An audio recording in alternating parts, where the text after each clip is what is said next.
Vintage lesbians, relevant to my interests because my interests are homosexual. Thank you and good night. Actually, hello. This film is basically a very dark and twisted Carol and Therese AU. Kate Blanchett and Todd Haynes clutching each other, shaking in their boots. Harold in tears. Hi guys, welcome to a video, and in today's video, I'm just going to be reviewing the 1972 film, The Béguines. There's a lot of French words in this video that I'm probably not pronouncing properly. Please forgive me. Please give me a sock so I can be a free house elf, please. This film is based on one of my favourite lesbian novels, The Illusionist, by Francois Mallet-Joris. So discovering that there was a film adaptation of it was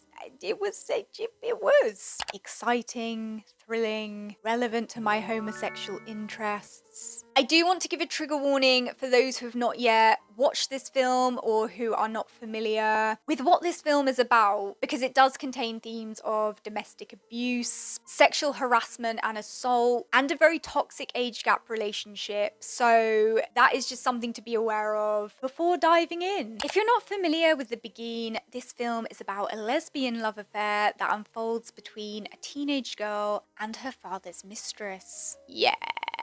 Let's get into it. Honestly, I had no idea what to expect with this film going into it, and afterwards found that I was both impressed and disappointed by it. I was impressed by how visually rich it is. I was not expecting it to be quite so beautiful. The artistic direction, the mise-en-scene, and the cinematography are all so thoughtful. It's an exhibition for the eyes. The film has a very vintage charm about it, which, on a personal note, is very much my cup of tea. But every piece of this production, every scene in it is art. The scenery, the locations, the costumes, and of course the actors themselves are all mesmerizing. As a side note, Anasay Alvina really reminded me of a younger Melanie Linsky, and Nicole Corsell was giving me Gillian Anderson mixed with Catherine Keener, and you all know how I feel about Catherine Keener. So I thought for the most part both actors embodied the characters of Helene and Tamara, but Nicole Corsell in particular gave a very compelling performance. As I said, a lot of care was taken with this film, particularly the cinematography, which in itself tells a story about Helene and Tamara's relationship. In the beginning of the film, there's a particular focus on hands and hand movements, which really conveys the tension and desire between the two of them. And alongside the cinematography, props and costume are also utilized to reflect the inner emotions and character of Helene and Tamara, and clue the audience into the true nature of their relationship with one another. For example, when we're first introduced to Helene, she's positioned beside a window, and she's positioned in such a way where the trickling raindrops look as though they're her tears. This quite clearly reflects her inner melancholy. And this imagery can also often symbolise a foreboding in films. Of course, we know this film does not have a happy ending. The film also ends with Helene once again positioned beside a rainy window. But this time she's actually cry-laughing. And this, alongside the pouring rain, reflects both a cleansing of her relationship with Tamara and a release. There's also a scene where Helene, after being struck for the first time by Tamara, strips naked and flings things around the room until she cracks a mirror. And there's a shot of her surveying herself in the cracked mirror, which symbolises that the love she has with Tamara is a destructive one. The damage to her reflection represents damage to herself. Throughout the film, Tamara drinks and smokes excessively, which of course reflects her poor mental state and highlights her tendency towards vices and self-destructive behaviours. And when Tamara first begins to manipulate Helene and exercise her power over her, we see her walking towards and past Helene, clutching a riding crop. This indicates she's the one wielding the power, and she's the one in control of the relationship. Helene and Tamara also wear matching dresses at one point, which we discover is something that Tamara used to do with her ex-lover, and supposedly her one true love, Emily. This of course indicates that Tamara still holds a flame for Emily and is trying to project that past relationship onto her current one with Helene.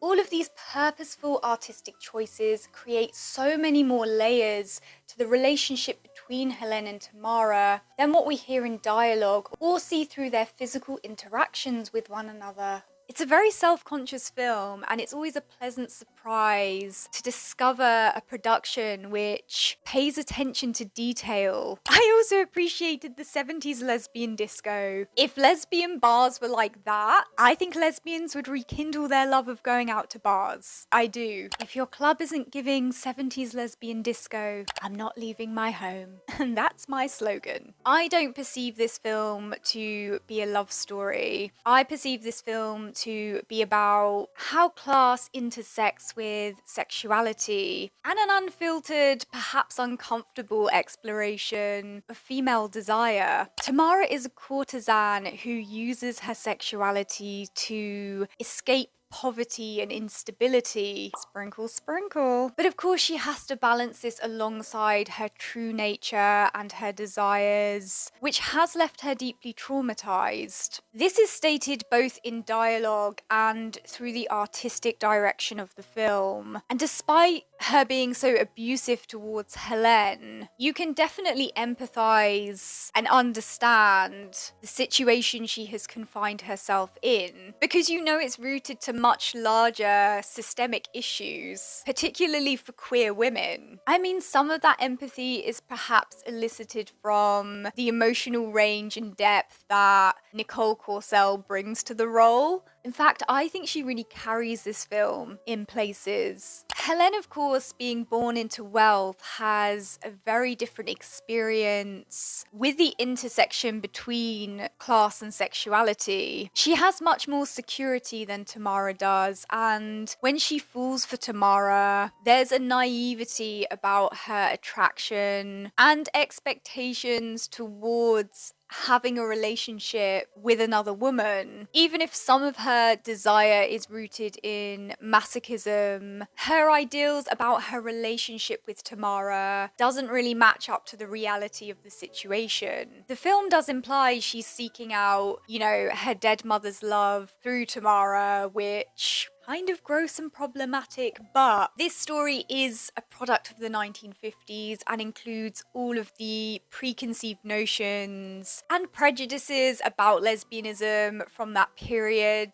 For example, there's a lot of aggression and violence within the scenes at Lucy's Bar, which is a lesbian establishment. A physical fight breaks out between a lesbian couple. Puck takes Helene to dance and she gropes her even though Helene is clearly uncomfortable. And of course, Tamara beats Helene violently after drinking too much. So the film very much portrays lesbians as emotionally unstable, aggressive and predatory. And when you compare this to how the heterosexual characters are portrayed, there's a stark difference. It's not subtle. So yeah. That said, despite the physical and emotional abuse, I don't think the relationship between Helene and Tamara is solely portrayed as something inherently immoral or negative. There's a lot of tenderness and softer moments between the two of them. And in the ending, there's very much an uncertainty and an unhappiness to their separation. In fact, I think, healthy or not, it's a realistic portrayal of the choices some women make regarding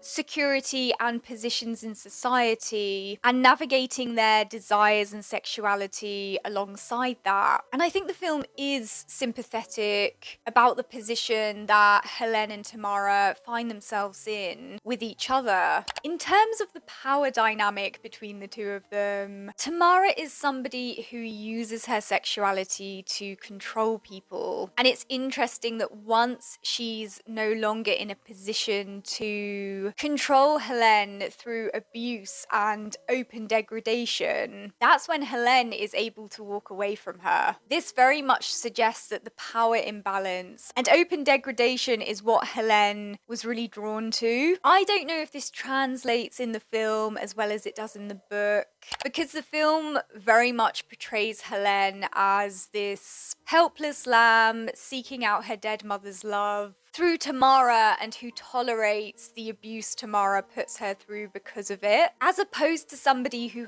has masochistic desires which she seeks out in Tamara. And this is not me excusing or condoning Tamara's abusive behavior or victim blaming Helene. I just think their relationship is very layered. I don't think this film, or the book for that matter, necessarily has some kind of moral lesson to it, unlike a lot of other vintage lesbian films which usually do. To me, it's just a form of expression which opens up a lot of conversations, some of which are uncomfortable. I think we also have to remember that this film was based on a book written by a teenage girl. This is tame compared to some of the fan fiction that teenage girls write. It is. The things I wrote about as a teenager would absolutely get me cancelled. Again. As for the relationship between Helene and Tamara, the chemistry and the emotional connection between the two of them can be felt right away. And I felt emotionally that both actors understood the assignment. I mean, their connection to one another is electric in places, and I was very much on the edge of my seat watching the build up to their first kiss. However, and here's where we arrive at what I was disappointed with. The suggestion of intimacy between them was much better than any actual intimacy between them. The physical scenes in this film were so awkward and uncomfortable. And I don't know if it was because the actors, particularly Anasay Alvina, were uncomfortable with the physical elements of it, or if it was because there was a male director and he failed to create a safe space or a space that was comfortable for those scenes to take place. Or if it was just a lack of queer female input in those scenes, which resulted in what it was. I appreciate that the relationship is an abusive one, so there will be an element of discomfort in some of those scenes. But Helene is enamored with Tamara, and she also has masochistic tendencies, which means she desires some of the more abusive elements in those scenes to a degree. So it just doesn't track that she would be consistently stiff and borderline repulsed in almost all of those scenes. And I felt like Anasay Alvina or Guy Kazaril, who directed the film, should have understood that. The love scenes just did not do their emotional connection justice. Some of the shots in the film are male gazy, but that's just part of the territory with having a male director. But considering this film was made in the 70s, it could have been a lot worse. And honestly speaking, you know, the nudity, the way that the two main actresses were captured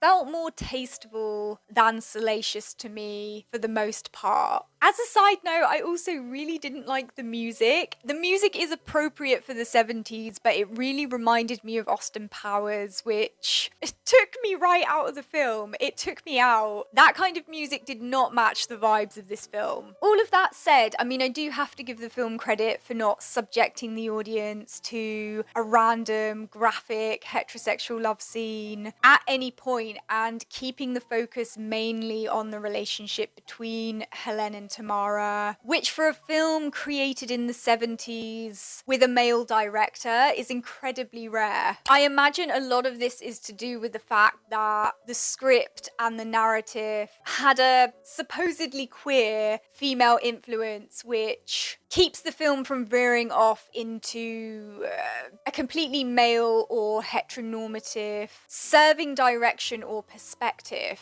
I think this film is interesting in the way that it's so obviously a combination of two very different visions from Francois Mallet-Joris and Guy Kazaril, which makes this production an interesting blend of perspectives. Overall, I think this film is a really interesting piece of vintage lesbian cinema, and it's worth watching for the visuals alone. Like I said, the only thing that really lets this film down is the love scenes, and I feel like if the love scenes hadn't been quite so harrowing, this film could have easily been one of my favourite films, because it really is just so beautiful. Okay guys, if you've seen The Béguines, let me know what you thought of it down in the comments section below. If you want to support lesbian content and women's voices. Ooh. Come and join the Sapphic Underground Club. Just come and join it. It prevents me from walking away into the woods where I will marry a swamp witch and never return to civilized society. Don't forget to subscribe for instant disappointment. And I'll see you guys soon.